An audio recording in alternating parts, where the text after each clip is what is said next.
Doug Edwards, ex-Google insider, the author of I'm Feeling Lucky. Doug, last week we had Vic Gundotra and Bradley Horowitz on the show, the two guys who are architecting Google+. There's been a lot of criticism of Google recently in the Valley amongst journalists that they don't get social, that they are an engineering company who dominated in the Web 2.0 age, but now as we're in this new Web 3.0 age, they're going to struggle. What's your opinion of that? Can Google get social? Well, I've been using Google Plus since almost the launch, and I've been very impressed by some of the features of it. The granularity of setting your broadcast options, who sees what when you post, I find much more intuitive than Facebook or Twitter. So for me, it's been a successful launch, and in the fact they have 20 million users at this point already, I think people are finding it very useful. So it's going to be a long battle between Facebook and Google Plus because they have 500 million users. You don't get to that point as quickly as you get to 20 million.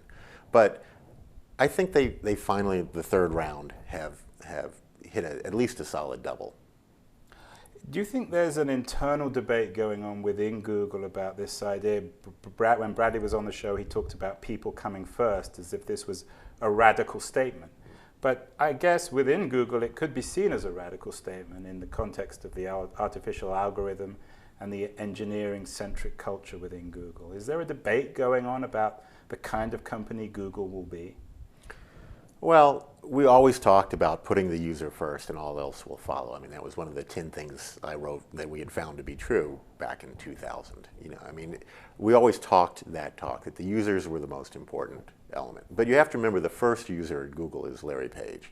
So, Larry's view of what is useful may not be the same as, 100 million other users.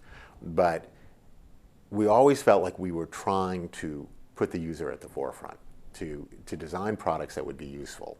And so I think what they've come to realize is that utility is not something you can always measure in strict mathematical terms, that there's an emotional component, certainly to a social network, that you have to layer on top. And so I think they're finally starting to recognize that, which they did not for a long time. Do you think Larry can be a grown-up CEO? I think Larry, yes, I think he can be a grown-up CEO. I think, he would probably bridle at the notion that he wasn't a grown-up over the last 10 years. Because even though Eric was CEO, was brought in as adult supervision, Larry and Sergey were still the driving force behind most of the major decisions, I believe. They vote as a block, and if Larry strongly believes in something, in most cases, I think he's going to have his way. When you were there, did people take Eric seriously, or did they snigger behind his back and always assume that the boys could undermine him whenever they wanted? Well, I took Eric seriously, and I found him very useful from the standpoint. Did you deal with him directly a lot? On occasion, not every day. But, and I tell one story in the book where he was overruled by Sergey about launching Gmail on April Fool's Day, where I was somewhat disappointed by that decision.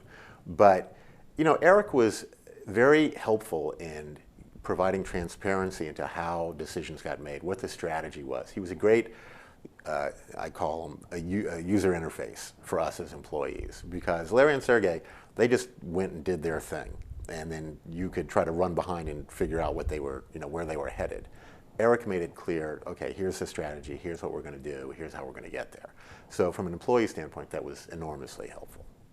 Eric, though, has a tendency to really make stupid comments in public, to put his foot in his mouth. Does he do it because he doesn't care, or because he doesn't really ultimately have a lot of marketing savvy? Well, when did you stop beating your wife? I don't think. What do you mean? Well, just the question is sort of a, dichotomy. You think it's unfair? Well, I do. I think everybody makes gaffes, and I think Eric. But he's made more gaffes than most, I think. Than Joe Biden? It's just. So I know, when you do a lot of public speaking, I think you're going to say some things that seem amusing to you and would be amusing in the context of your normal work environment. I think things that he says that might be funny to Larry and Sergey or other engineers at Google don't play so well in a public space. And I think those people would know that Eric was joking. And when he says something in public and people don't know him, they don't realize that he means it to be humorous. So, I'm not gonna paste him with a label and say, it's one or the other. But I think he's been burned enough times. He's probably going to try to be more careful in the future. Do you think he got pushed out? I don't know. I have no insight into that at all because I wasn't there at the company and I wasn't privy to the conversations that happened around it.